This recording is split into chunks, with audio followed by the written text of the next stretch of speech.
स्वागत है आप सभी लोगों का मेरे दोस्तों। कहते हैं कि अगर लक्ष्य के प्रति हम बिल्कुल उन्माद रूप से लग जाएं तो परिणाम आने में बहुत समय नहीं लगता है। कई बार होता है हमारे छात्र निराश भी होते हैं कि लंबे समय का अध्ययन करते हैं और उनको परिणाम न मिलता है। लगे रहिए, बने रहिए, देर आएंगे, हो सकता है दुरुस्त आएँ, और ऐसे आएंगे कि पूरी दुनिया आपके लिए वाह वाह करेगी। इसलिए बिल्कुल निराश मत होइए, आस भरिए, मंजिल आपको मिलना है। पढ़ने का नाम ही जिंदगी है। दुनिया में एकमात्र ही दवा है जो कभी रिएक्शन नहीं करती है, वो है शिक्षा। कहते ना, हमारे संविधान मर्मज्ञ डॉक्टर भीमराव अंबेडकर साहब ने कहा कि शिक्षा वह शेरनी का दूध है जो जितना पिएगा उतना दहाड़ेगा। जितना ज़्यादा पिएगा उतना दहाड़ेगा, कम पिएगा तो भूखेगा और कम पिएगा तो म्याऊं म्याऊं करेगा। जी हाँ, ये ज्ञान के सागर में डुबकी लगाओगे तो दुनिया के सम्राट कहलाओगे। चलिए शुरुआत करते हैं इतिहास के प्रीवियस ईयर के सवालों के साथ, जिसमें कुछ थोड़ी सी व्याख्या को भी मैं शामिल करूंगा ताकि प्रश्न के साथ आपको कुछ और भी बेहतर जानकारियां मिलती रहें। शुरुआत करते हैं। सवाल आपके सामने है। सूफी संत हजरत मियाँ मीर ने किस सिख गुरु के नियंत्रण पर अमृतसर में स्वर्ण मंदिर की आधारशिला रखी थी? गुरु अर्जुन देव पांचवें गुरु थे। ये कौन से गुरु थे? पांचवें गुरु थे अर्जुन देव साहब, और इन्होंने ही अमृतसर मंदिर या हरमिंदर साहब के मंदिर का निर्माण कराया था। किसने? गुरु अर्जुन देव ने। और बाद में मुगल बादशाह से अनबन हुई। किससे? जहांगीर के काल में इनकी क्या करा दी गई थी? हत्या करा दी गई थी। किसकी? गुरु अर्जुन देव की। तो ये पांचवें गुरु थे जिन्होंने इस सिख संप्रदाय के लिए पवित्र ग्रंथ लिखा था। सिख धर्म का पवित्र ग्रंथ आदि ग्रंथ।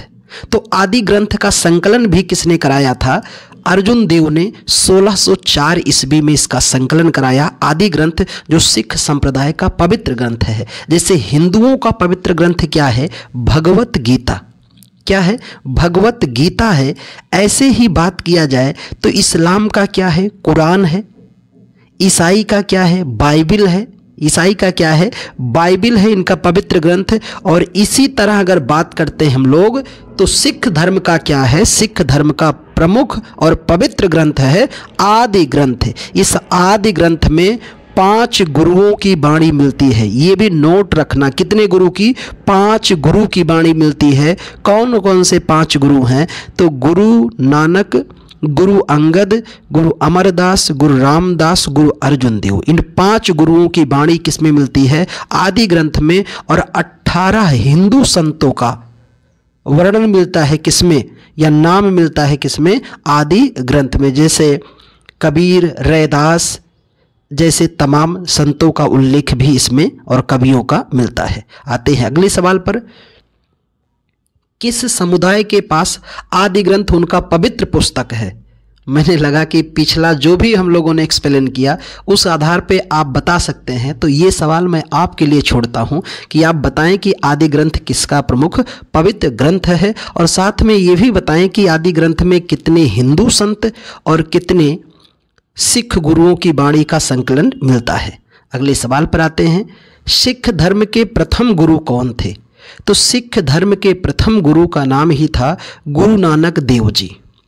इनके शिष्य जो गुरु नानक देव थे, इनके शिष्य ही क्या कहलाते थे? तो इनके शिष्य ही सिख कहलाए। क्या कहलाए? सिख कहलाए। गुरु नानक देव के शिष्यों को ही हम लोगों ने बाद में क्या कहा? सिख कहा। और इस धर्म या इस संप्रदाय के संस्थापक कौन हैं? गुरु नानक देव जी। और ये गुरु नानक देव जी ने ही सबसे पहले लंगर व्यवस्था की शुरुआत की थी। किस व्यवस्था की? लंगर व्यवस्था की शुरुआत किसने किया था? गुरु नानक देव ने। और इनका जन्म और मृत्यु दोनों स्थल कहाँ पर है? पाकिस्तान में। किसका? गुरु नानक का। सिख धर्म के पहले गुरु थे जिन्होंने एकेश्वरवाद पर जोर दिया, जिन्होंने सबका मालिक एक ओंकार पर बल दिया। किसने? गुरु नानक देव जी ने। अगले सवाल पर आते हैं, और मैं लिस्ट पूरा लेकर आया हूँ। सिख धर्म या संप्रदाय में कुल कितने गुरु हुए? 10 गुरु हुए।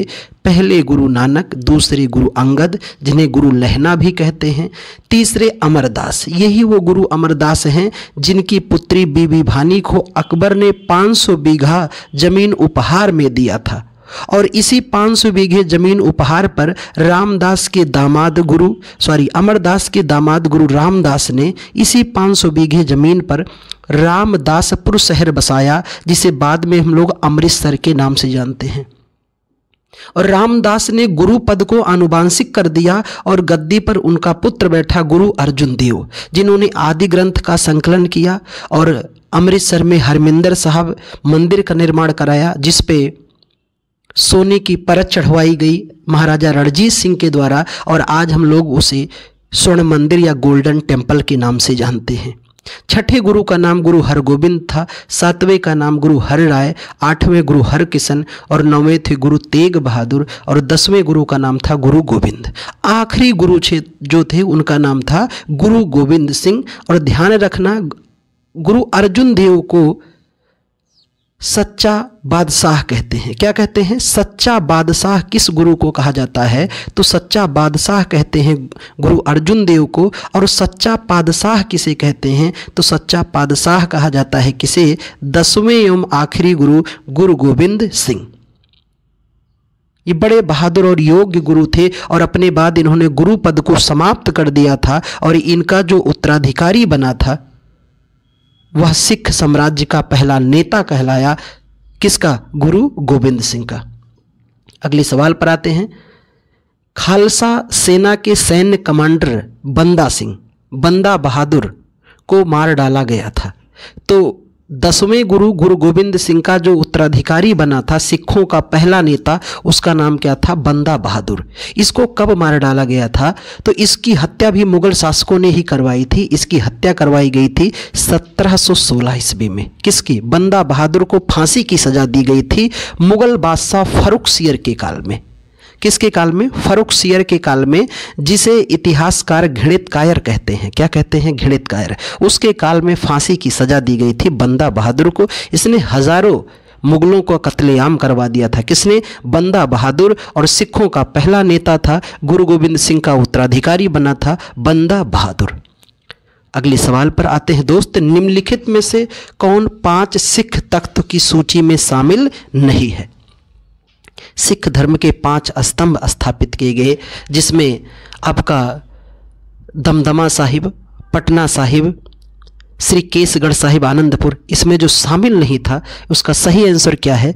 श्री रकाबगंज साहिब नई दिल्ली। बाकी ये जो हैं दमदमा साहिब, तलवंडी, बठिंडा, श्री पटना साहिब, केसगढ़ साहिब, आनंदपुर, ये सभी तख्त थे, पर श्री रकाबगंज तख्त शामिल नहीं था। बल्कि दिल्ली की चांदनी चौक में 9वें गुरु गुरु तेग बहादुर की हत्या किसने करवा दी थी? तो 9वें गुरु गुरु तेग बहादुर का सर धड़ से अलग करा दिया था। किसने? तो औरंगजेब के काल में हुआ था। वहीं पर यानी दिल्ली में चांदनी चौक के पास जहां इनका सर धड़ से अलग किया गया था, वहां पर शीशगंज गुरुद्वारा है। तो शीशगंज गुरुद्वारा किसका है? तो शीशगंज गुरुद्वारा है गुरु तेग बहादुर का। गुरुद्वारा क्या है? तो ईश्वर को याद करने का, ईश्वर का घर है जहां उनको याद कर सकते हैं, मिल सकते हैं। जैसे हिंदुओं में मंदिर है, ईसाइयों में गिरजाघर है, मुस्लिमों में मस्जिद है, ऐसे सिखों के पवित्र स्थान को गुरुद्वारा कहते हैं और इनके पवित्र ग्रंथ को आदि ग्रंथ कहा जाता है। अगले सवाल पर आते हैं दोस्त। किला मुबारक स्मारक कहाँ पर स्थित है? तो यह स्थित है पंजाब में। किला मुबारक स्मारक कहाँ स्थित है? पंजाब में स्थित है। इनमें से किस स्थान की स्थापना 1577 में गुरु रामदास ने की थी? अभी हम लोगों ने बात किया था, गुरु रामदास ने अमृतसर। गुरु रामदास ने जिस शहर को बसाया था उसका नाम था रामदासपुर। आगे उसी शहर को हम लोग किस नाम से जानते हैं? अमृतसर के नाम से जानते हैं। और इसी अमृतसर में एक तालाब और स्वर्ण मंदिर बनवाया किसने? गुरु अर्जुन देव ने, 5वें गुरु ने। 1680 में शिवाजी का पुत्र डैश अपने भाई राजा राम के खिलाफ उत्तराधिकार का युद्ध जीतने के बाद सिंहासन पर बैठा था। नाम क्या था? संभाजी। शिवाजी के 2 काबिल पुत्र, शिवाजी के 2 पुत्र, एक का नाम क्या था? राजा राम। क्या नाम था? राजा राम। और दूसरे का नाम क्या था? संभाजी।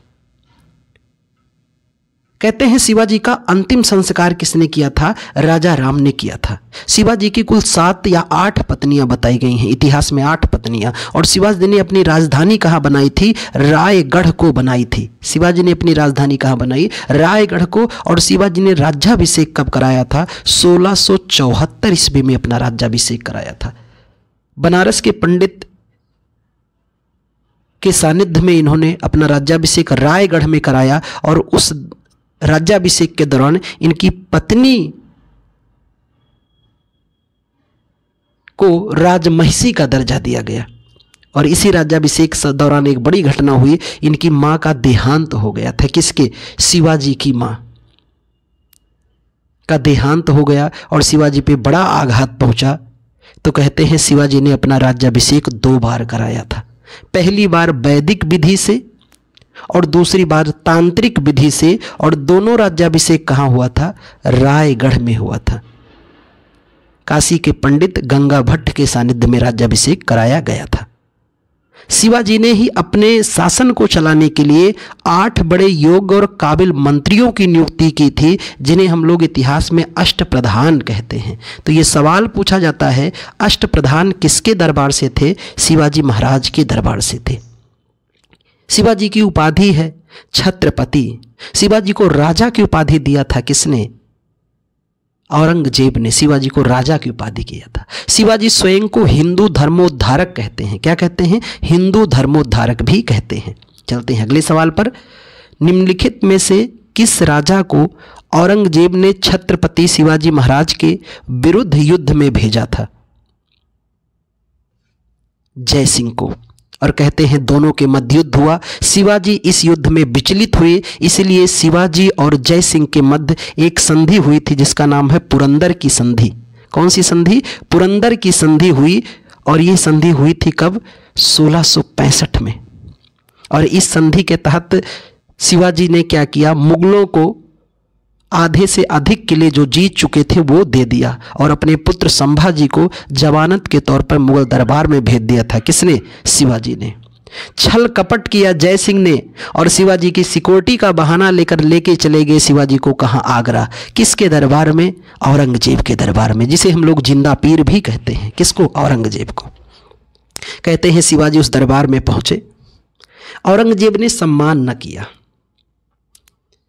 इनको पदक्रम में निचले पायदान पे बैठने को आदेश किया। पर शिवाजी वीर पुरुष, तेज तर्रार, छोटे हाइट के पर कुशल और योग्य कुशल सेनापति थे। दादा कोंडदेव ने इनको कूट कूट करके हर कलाओं में निपुण किया था। शिवाजी को अपमान लगा। शिवाजी दरबार से निकलने का प्रयास किए। औरंगजेब ने आदेश किया कि इनको जेल में बंद किया जाए। आगरा में ही एक महल है जयपुर महल, उस जयपुर महल में शिवाजी को कैद कर दिया गया। तो सवाल ये बनता है कि शिवाजी औरंगजेब से मुलाकात कहाँ हुई थी? आगरा में। और इनको जेल कर दिया गया कहाँ? जयपुर महल में। शिवाजी का हमशक्ली एक था हीरोजी फरजंद। शिवाजी ने उसको अपनी जगह जेल में बैठा के स्वयं फरार हो गए थे। तो बस इतनी ही कहानी रखिए, अगली शेष कहानियां फिर सुनाएंगे। आते हैं अगले सवाल पर। पानीपत का तीसरा युद्ध किस वर्ष लड़ा गया था? अभी अगर कल का आपने वीडियो देखा है तो ध्यान से देखिए, मैंने पानीपत के तीनों युद्ध की बात की है।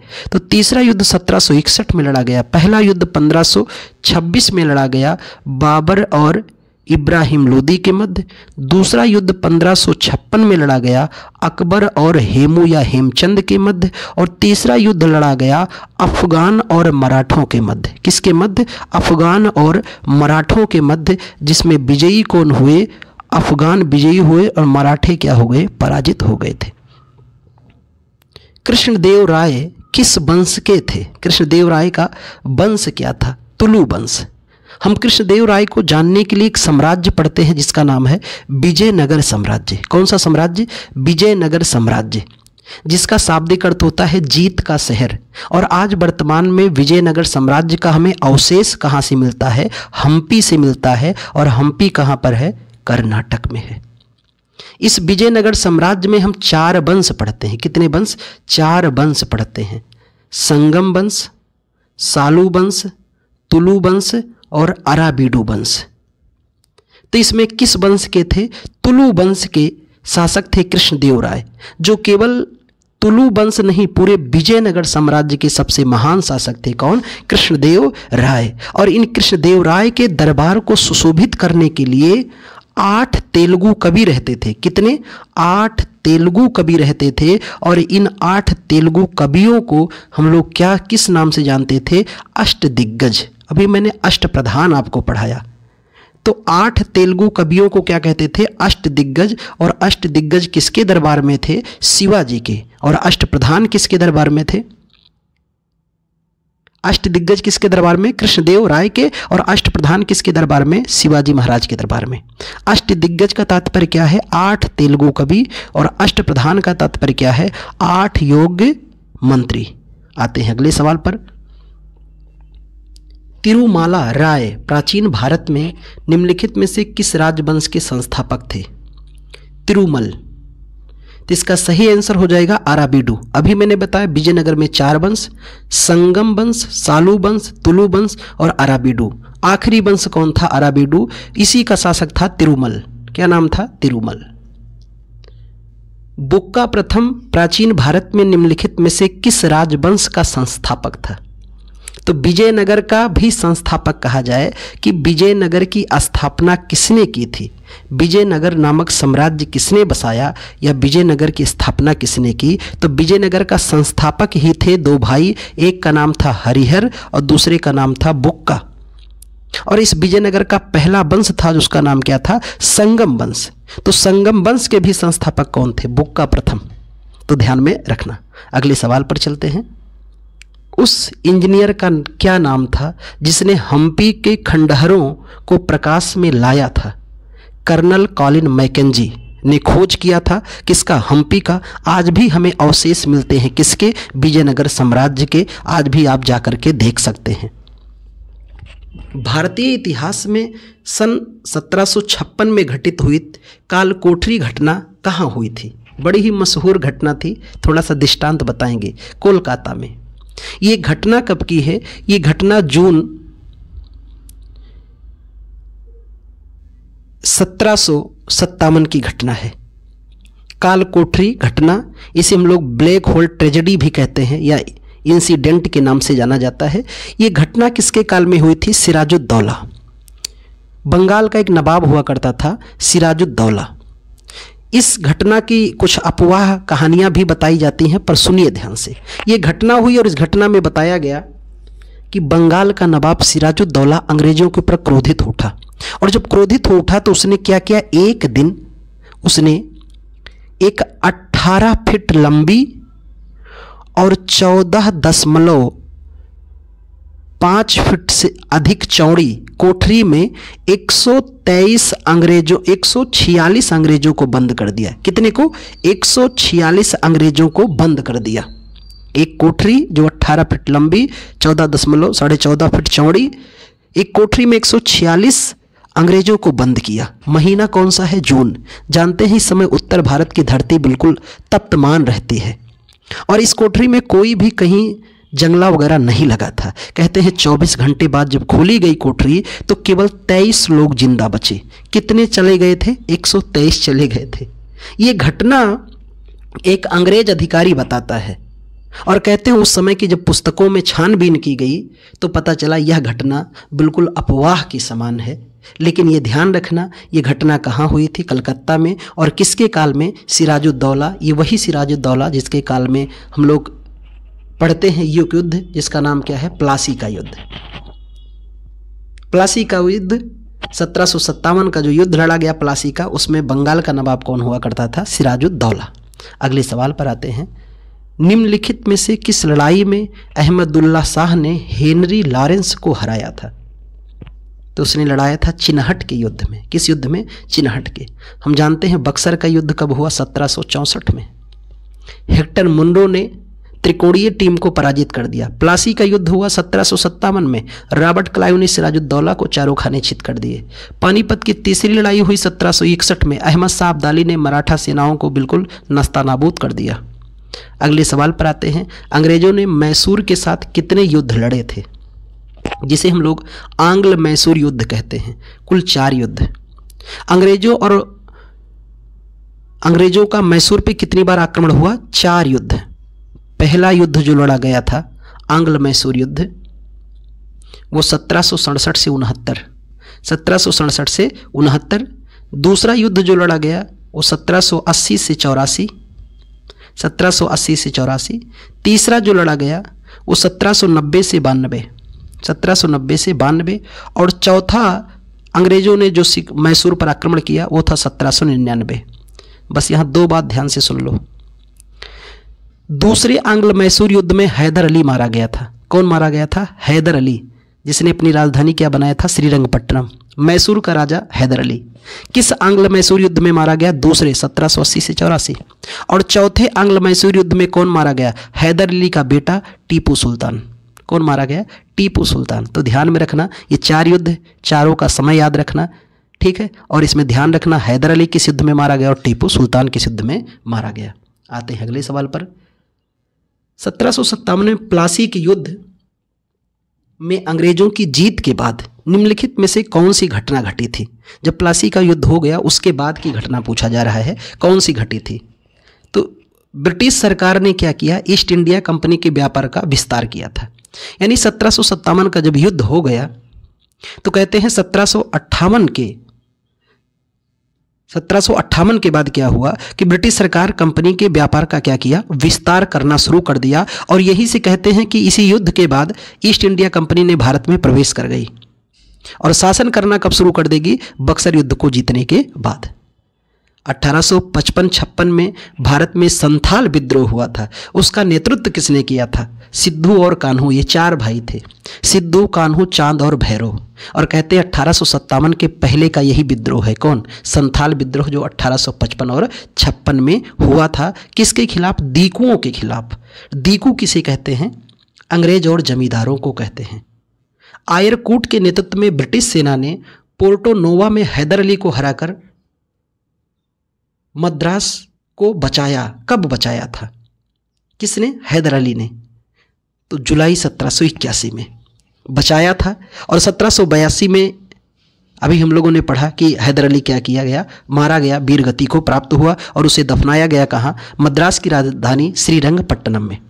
ईस्ट इंडिया कंपनी को मुगलों द्वारा किस वर्ष दीवानी का अधिकार प्रदान किया गया था?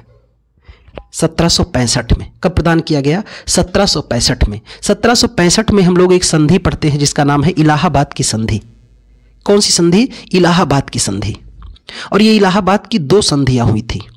एक हुई थी 12 अगस्त 1765 को, 12 अगस्त 1765 को, और दूसरी हुई थी 16 अगस्त 1765 को। पहली संधि हुई थी भारत के मुगल सम्राट शाह आलम द्वितीय और रॉबर्ट क्लाइव के मध्य। दूसरी संधि जो हुई थी वह अवध के नवाब शुजाउद्दौला के मध्य हुई थी। तो इसी से दीवानी का अधिकार इन लोगों ने क्या किया? प्राप्त कर लिया। टैक्स वसूलने का अधिकार। कहाँ का? बंगाल, बिहार, उड़ीसा का। दोस्त मोहम्मद खान के खिलाफ 1838 में हस्ताक्षरित त्रिपक्षीय संधि के हस्ताक्षरकर्ता कौन थे? इसमें 3 लोग कौन थे जिन्होंने हस्ताक्षर किया था? तो ये नाम है लॉर्ड ऑकलैंड, महाराजा रणजीत सिंह और शाह शुजा। ये वही शाह शुजा है जिसने महाराजा रणजीत सिंह को कोहिनूर हीरा दिया था। कौन हीरा? कोहिनूर। दुनिया का सबसे प्रसिद्ध हीरे का नाम क्या है? कोहिनूर हीरा। ये निकाला कहाँ से गया? गोलकुंडा की खान से। कहाँ से? गोलकुंडा की खान से।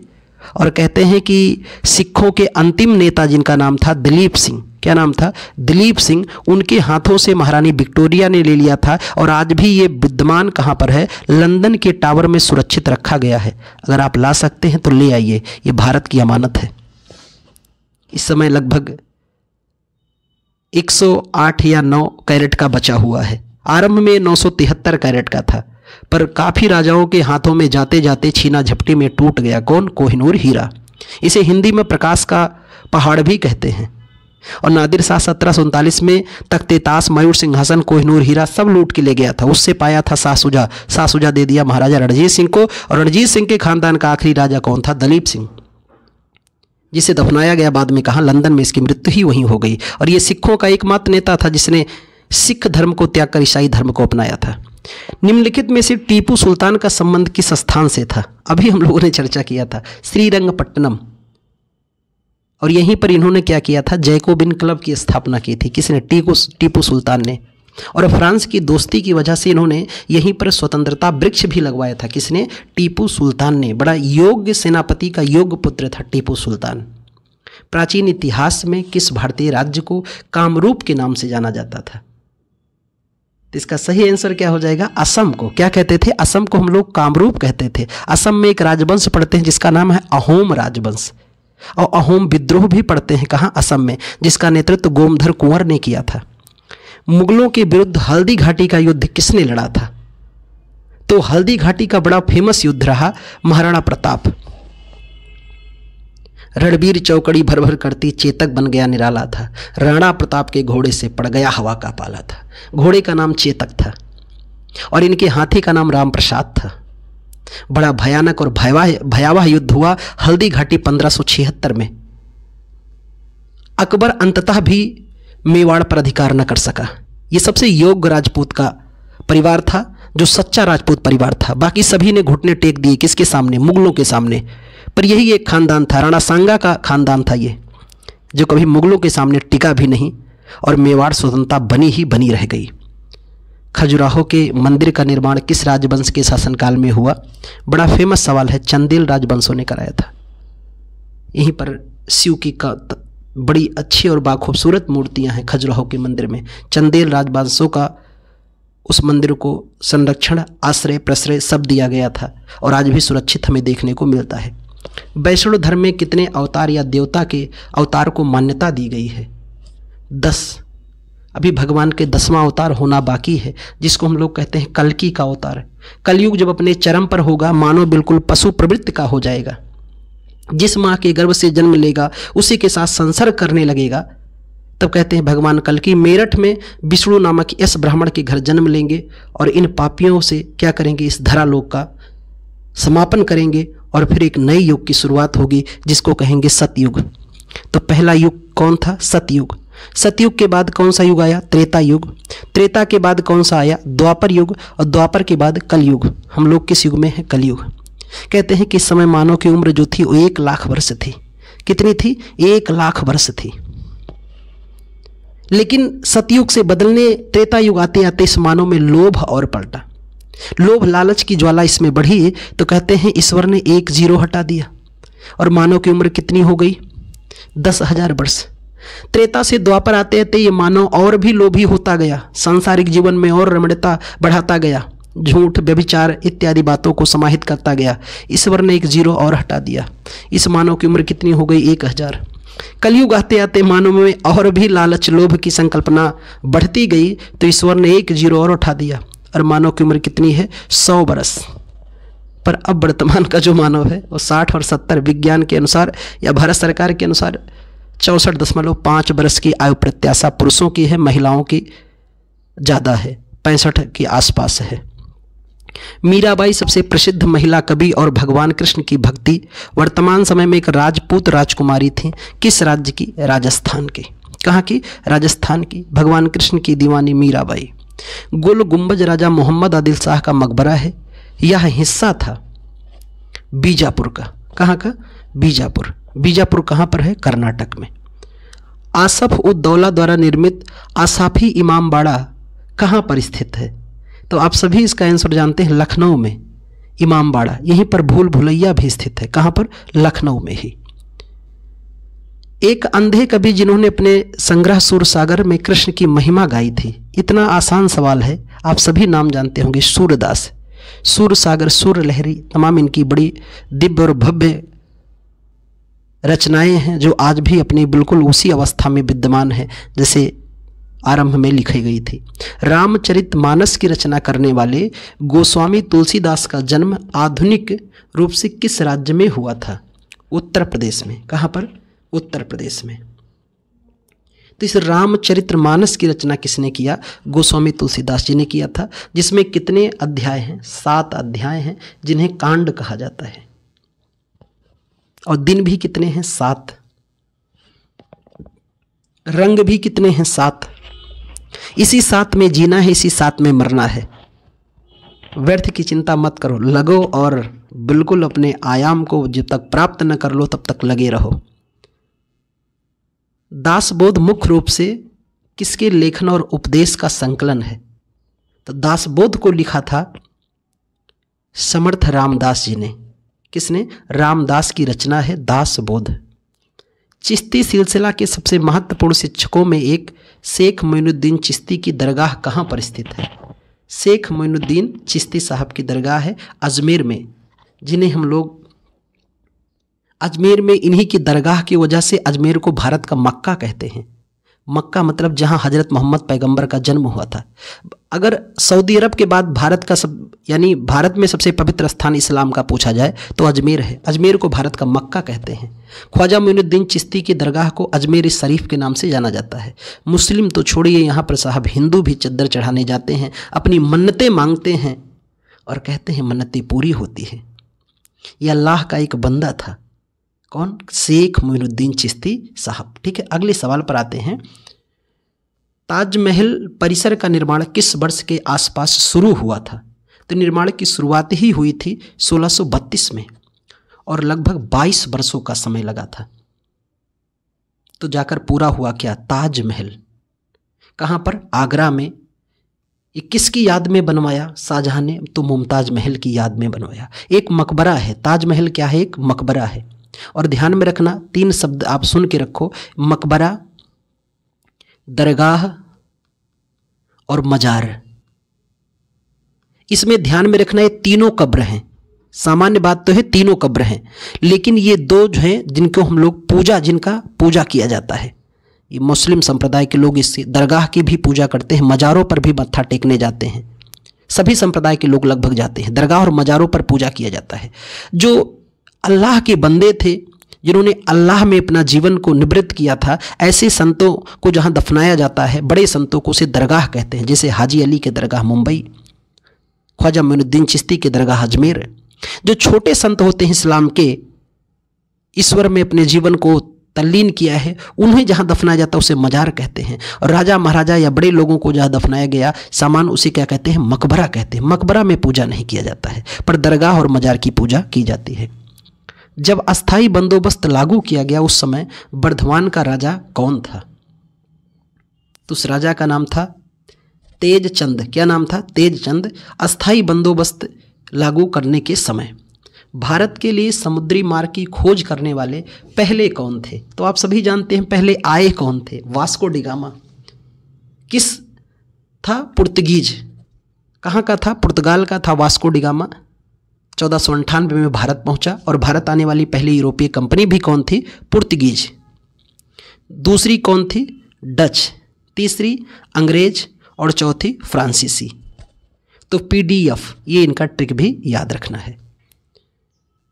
कौन सा चिकित्सक भारत आया और 1794 से 1815 तक बंगाल चिकित्सा में सेवारत रहे और भारत के कई विविध क्षेत्रों में अग्रणीय सर्वेक्षण अन्वेषण भी किया था? वो थे आपके फ्रांसिस बुकानन। क्या नाम था? Francis Buchanan. उस व्यक्ति का नाम बताइए जो 1815 में भारत के पहले सर्वेयर जनरल के रूप में नियुक्त किया गया था। तो इनका नाम है कॉलिन मैकेंजी। क्या नाम था? कॉलिन मैकेंजी साहब। फोर्ट विलियम को ईस्ट इंडिया कंपनी ने बनवाया था। डैश किस गांव को किले के स्थल के रूप में घोषित किया गया था? उस गांव का नाम क्या था? गोविंदपुर। ये कहाँ पर है? पश्चिम बंगाल में, जहाँ पर फोर्ट विलियम कॉलेज की स्थापना की गई थी। और इस कॉलेज में ICS अधिकारी, इंडियन सिविल सर्विसेज के अधिकारियों को ट्रेनिंग दिया जाता था।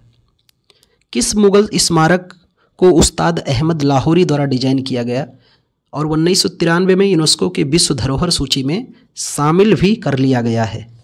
तो है ताजमहल। आगरा का भव्य दिव्य अनुपम ताजमहल, जो आज भी अपनी सुंदरता को बरकरार रखा है। कोलकाता में एक बड़ी संगमरमर की इमारत जिसे अंग्रेजों द्वारा बनाया गया, जिसकी डिजाइन ताजमहल की प्रतिध्वनि है, उस इमारत या संरचना का नाम क्या है? Victoria memorial. क्या नाम है? विक्टोरिया मेमोरियल, जो कलकत्ता में स्थित है। कर्नाटक और मैसूर में प्लेस में निम्नलिखित में से किस राजवंश का आधिकारिक निवास था? तो उस राजवंश का नाम क्या है? वाडियार वंश। इसी वाडियार वंश का जब समापन हुआ था तो मैसूर की गद्दी पर विद्यमान कौन हुए थे? हैदर अली। वाडियार वंश के अंत के बाद गद्दी पर कौन आया था? हैदर अली, और बाद में उसका बेटा टीपू सुल्तान, जिसकी व्याख्या भी कुछ समय पहले मैंने किया था। आते हैं अगले सवाल पर। दिल्ली में बन रही पहली मस्जिद कौन थी जिसे माना जाता है कि कुतुब मीनार के पास स्थित है? उसका नाम है कुव्वतुल इस्लाम। इस मस्जिद को बनवाया किसने था? कुतुबुद्दीन ऐबक ने। कुतुबुद्दीन ऐबक ने बनवाया था किसको? कुव्वतुल इस्लाम मस्जिद को, जो कहाँ पर है? दिल्ली में। और इसी कहते हैं भारत में तुर्कों द्वारा बनवाई गई पहली मस्जिद कौन है? कुव्वतुल इस्लाम, जो कहाँ पर? दिल्ली में स्थित है। पंजाब को पहले रामदासपुर के नाम से जाना जाता था, और आज किस नाम से जानते हैं? अमृतसर को। पहले किस नाम से जानते थे? रामदासपुर। अब क्या जानते हैं? अमृतसर। देखो ये सवाल रिपीट किया है आयोग ने। भारत में सबसे ऊंचा विजय टावर कौन सा है? सबसे ऊंचा विजय टावर कौन सा है? फतेह बुर्ज, या जिन्हें हम फतेह बुर्ज या फतेह सीकरी भी कहेंगे। गोवा पर पुर्तगीजियों ने कब्जा किस वर्ष कर लिया था? तो 1510 में किया था। किसने किया था? 1510 में। पुर्तगीजियों ने भारत में जो अपनी फैक्ट्री खोल ली, तो इन फैक्ट्रियों की देखरेख के लिए एक पढ़े लिखे व्यक्ति की जरूरत हुई, जिसे हम लोग वायसराय कहते हैं। तो कहते हैं भारत आने वाले पहले पुर्तगीज वायसराय का नाम क्या था? अल्मीडा। दूसरे का नाम अल्बुकर्क। तीसरे या आखिरी का नाम नीनो डी कोन्हा। क्या नाम था? नीनो डी कोन्हा। तो ये नाम भी ध्यान में रखना है। मध्यकालीन युग का महाकाव्य पद्मावत किसने लिखा था? आप जानते हैं मलिक मोहम्मद जायसी की सबसे अनोखी रचना है पद्मावत, जिसमें बड़े भव्य दिव्य और हृदय विदारक प्रेम गाथाओं का वर्णन किया गया है। कभी समय मिला तो हम लोग इसको सुनते हैं। पद्मावत में क्या ऐसी कहानियां झलकी कि अलाउद्दीन खिलजी दीवाना हो गया? किसके पीछे? पद्मावती के। राणा रतन को क्या ऐसा लगा कि उन्होंने पूरे साम्राज्य को दांव पे लगा दिया? किसके पीछे? पद्मावती के पीछे। तो इस सारी बातों और गाथाओं को हम लोग कभी न कभी सुनते हैं। रबिया-उद-दौरानी के नाम में भी किसे जाना जाता है? किसको जाना जाता है रबिया-उद-दौरानी के नाम से? तो आप जानते हैं दिलरास बानो बेगम। कौन थी? दिलरास बानो बेगम थी, और ये पत्नी थी किसकी? औरंगजेब की। इन्होंने अपनी पत्नी की याद में ताजमहल की फूहड़ नकल बनवाई थी। बहमनी साम्राज्य की स्थापना किसने किया? तो 1347 में अलाउद्दीन हसन बहमनशाह उर्फ हसन गंगू ने किया था बहमनी साम्राज्य की स्थापना। किसके अगेंस्ट? तो यही साम्राज्य है जो लड़ा है किससे? विजयनगर साम्राज्य से। विजयनगर साम्राज्य का अंत भी किसने किया? बहमनी ने। जयपुर में हवा महल का निर्माण किससे प्रेरित था? किससे प्रेरित था? तो यह था झुंझुनू में खितड़ी महल से। झुंझुनू में खितड़ी महल से प्रेरित था। उलत बंसी किस भक्ति विशिष्ट योगदान है? तो ये योगदान माना जाता है किसका? कबीरदास का। किसका? कबीरदास का योगदान है। हवा महल का निर्माण किसने करवाया था? अभी तो हम लोग पढ़े कि जयपुर में हवा महल कहाँ है? जयपुर में इसका निर्माण कराया था महाराजा समाई प्रताप सिंह ने करवाया था।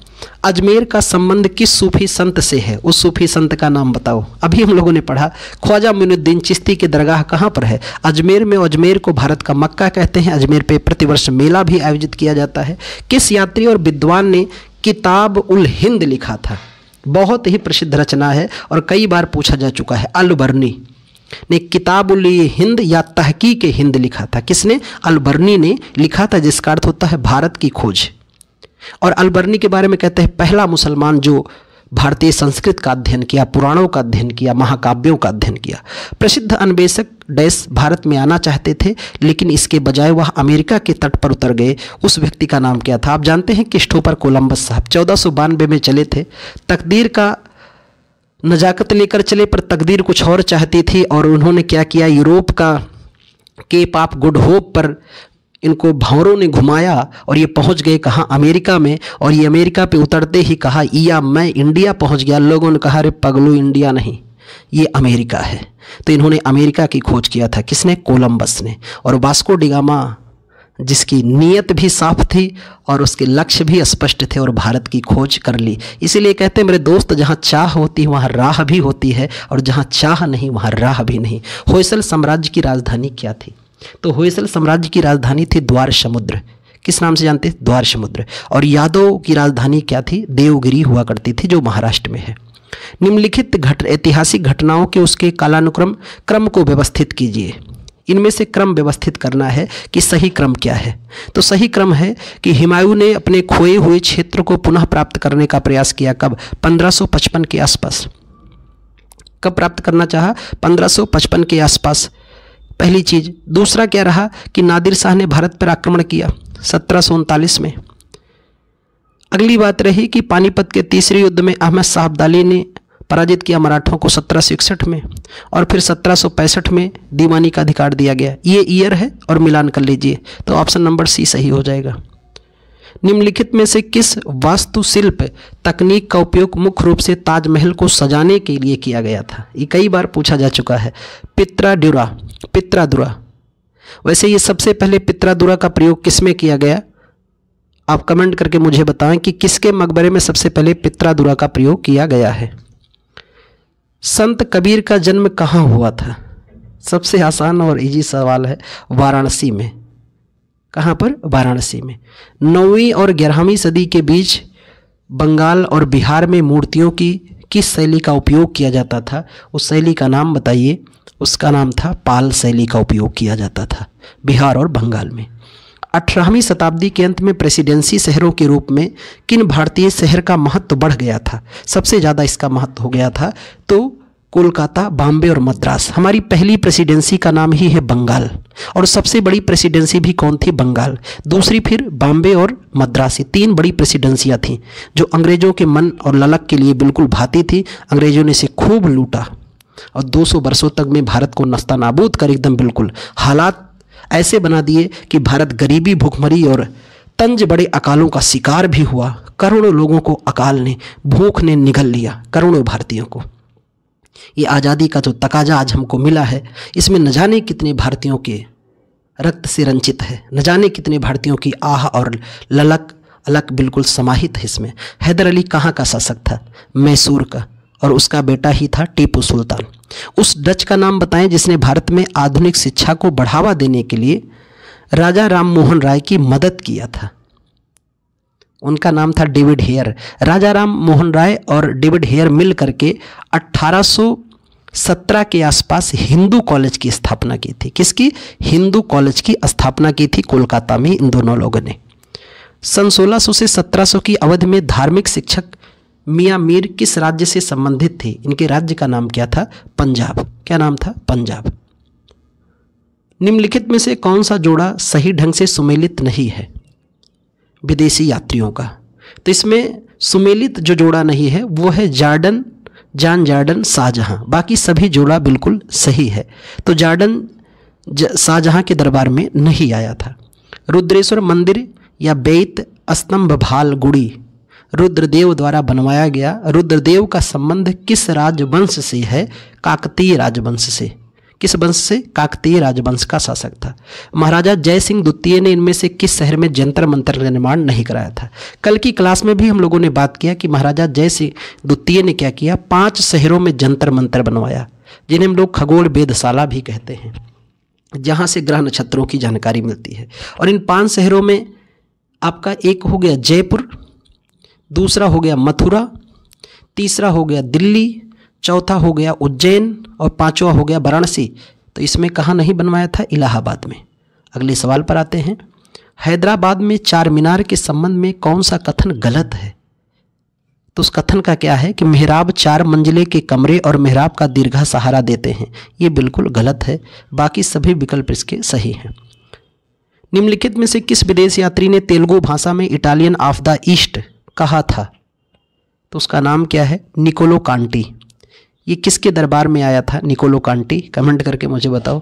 पुर्तगीजियों द्वारा वर्ष 1662 में इंग्लैंड के राजा चार्ल्स द्वितीय को पुर्तगाल के राजा की बहन से शादी करने पर दहेज के रूप में किस भारतीय शहर को उपहार दिया गया था? शहर का नाम बताइए। मुंबई को।